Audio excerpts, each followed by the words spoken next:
There is a man who wanders the world, a man of legend, born in blood, raised in torment, with immeasurable scars. He is burdened with the impossible, and faces it with weapons and armor that no mortal man should be able to wield, all in his ultimate pursuit of vengeance. Berserk is a 1997 anime adaptation of the dark fantasy epic manga that is still running to this very day. Despite its original creator Kentaro Miura passing away, the manga is still holding strong and still continuing the long journey of Guts. And even though the anime only scratches the surface of the story of Guts, it does dive deep into his history and catches us up to at least the beginning of his true journey. And it forces the audience to experience the torments, not just to Guts, but from the world around him. And forces us to ask the question, how can trauma be a weapon? When we first are introduced to Guts, it is years past his history that becomes what cements him.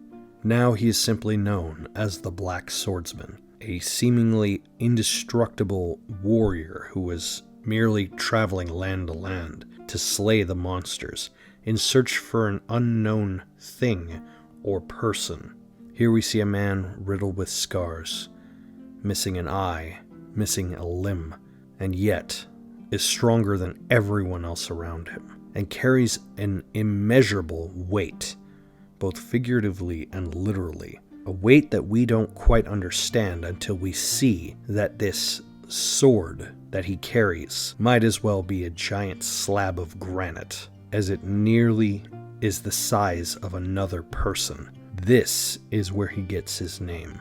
This is a representation of the burden in which Guts carries, and this is his tool to mow and slay down those that cross him. Going back on his history, from day one, Guts was handed nothing and treated no different than anyone else. If anything, he was treated far worse. He was quite literally born within the corpse of a dead prostitute and picked up by a band of ruthless mercenaries who decided to adopt him in hopes of turning him into something, forcing him to carry a sword and use it much bigger than him from a very early age. This mistreatment is Guts' first glimpse to the world around him, a world without mercy, a world that doesn't care, a world that is irrelevant to you. You are merely a cog in the wheel. His somewhat adoptive father, even though he refused to see him as anything more than a tool that would allow him to accomplish his goals, mistreats Guts and forces Guts to become hardened and stronger, and eventually becomes better than all of the other warriors, and keeps making his sizes of his swords bigger and bigger and bigger, to the point where no normal person could carry them. But he has become accustomed to carrying swords much stronger and heavier than him. This is the weight in which he carries on to keep going forward. Guts, no longer needing that mercenary group that raised him, finds a new group with a new goal in mind, called the Band of the Hawk, led by a man named Griffith, who would play as a key role in his life.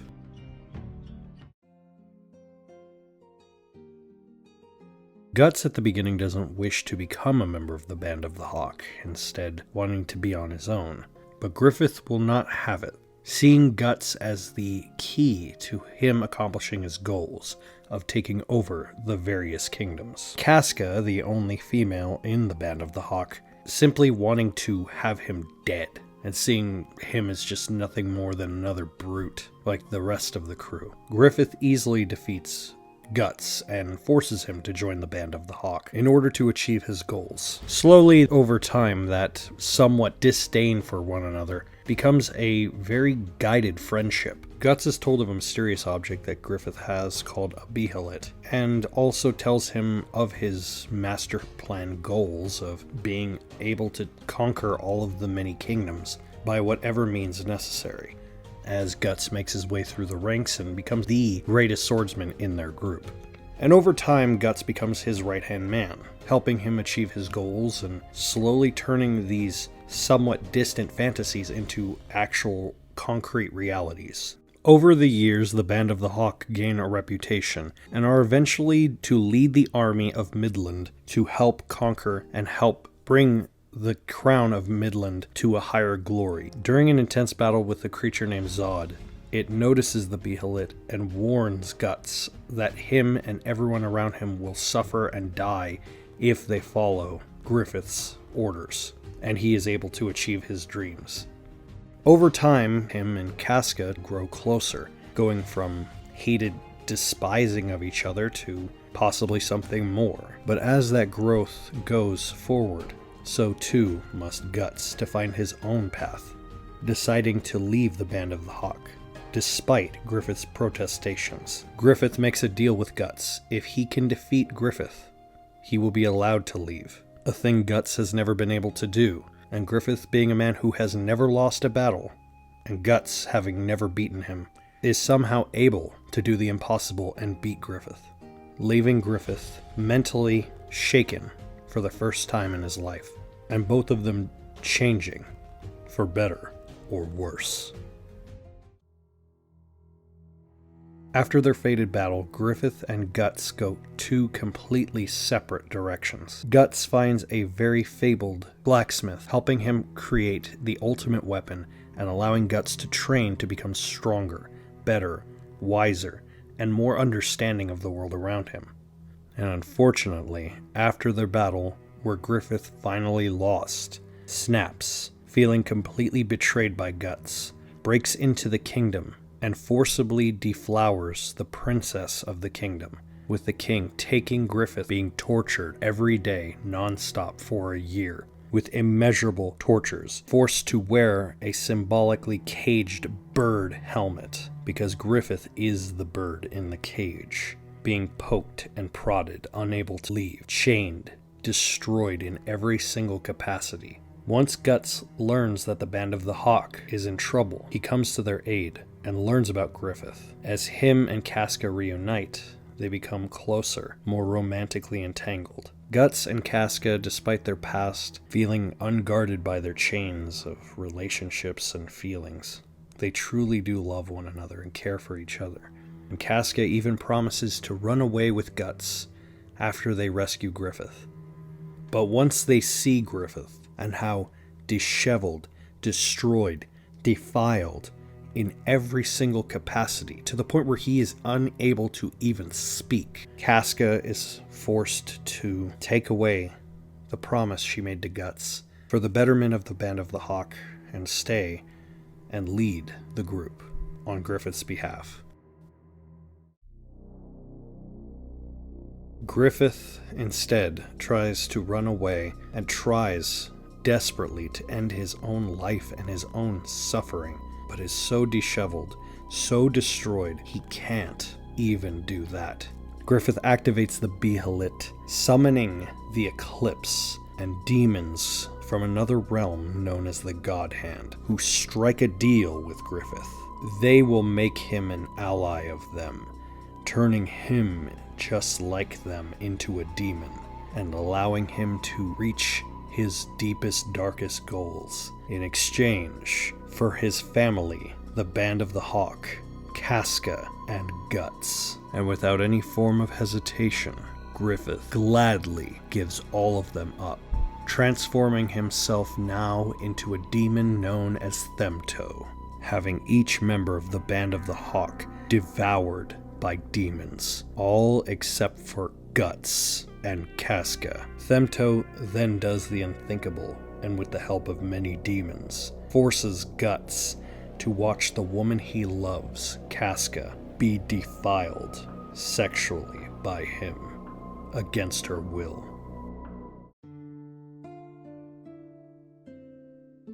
Fortunately, or unfortunately, Guts survives, having his eye stabbed in and his arm cut off, all in the attempts to save Casca. And though Casca does survive, she's so mentally broken she's unable to even think, speak, or act properly.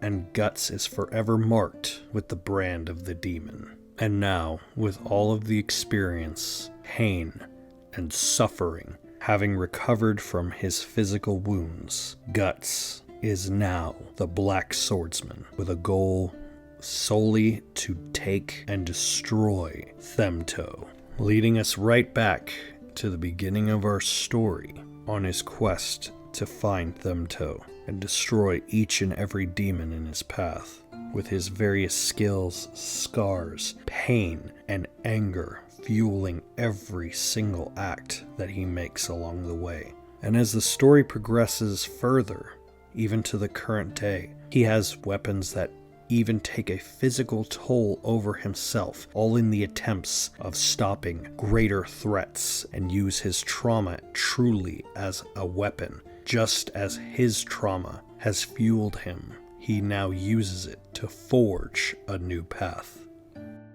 So, how can trauma be a weapon? If you take the story of Guts during his origins, his experience with the Band of the Hawk, everything that happened to him, and even all the way at the very beginning of the story where we see him in his current state as the Black Swordsman, he truly has never really experienced anything but trauma and slight periods of lack of trauma.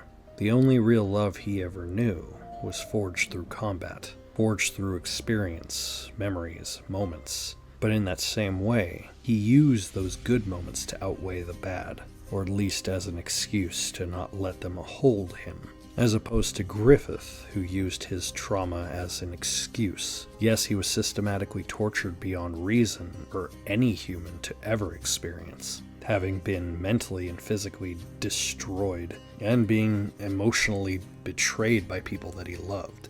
And yet, it didn't matter to him.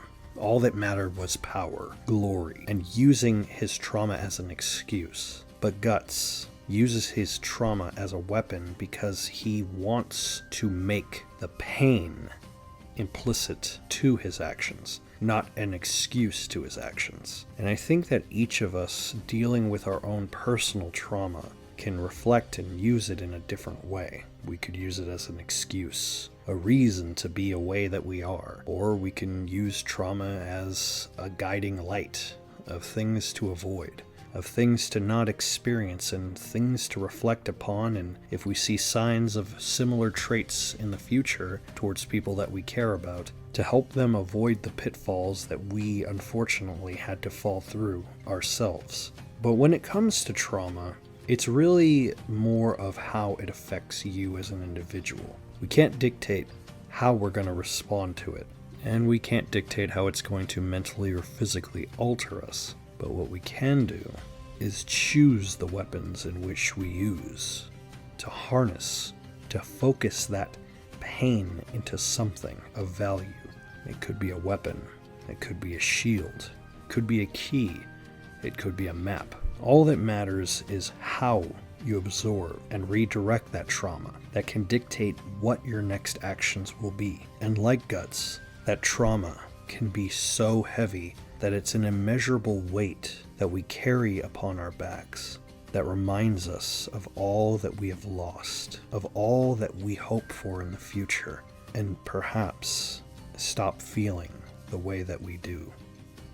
But in the end, these aren't answers, they're hypotheticals.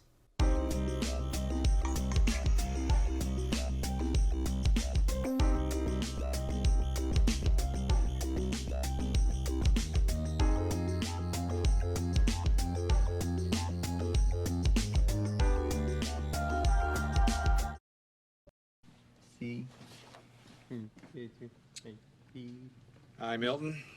But What's happening? I didn't receive my paycheck this week. You're gonna have to talk to payroll about that. I did, and they said... Milt, we're gonna need to go ahead and move you downstairs into storage B. No. We was told I could have some not. new people coming in, No. and we need all the There's- space we can get. But there's no space. So if you could in- just go ahead and pack up your stuff and move it down there, But no, that would be terrific. I was told Okay. I could stay. Excuse me. I believe you have my stapler.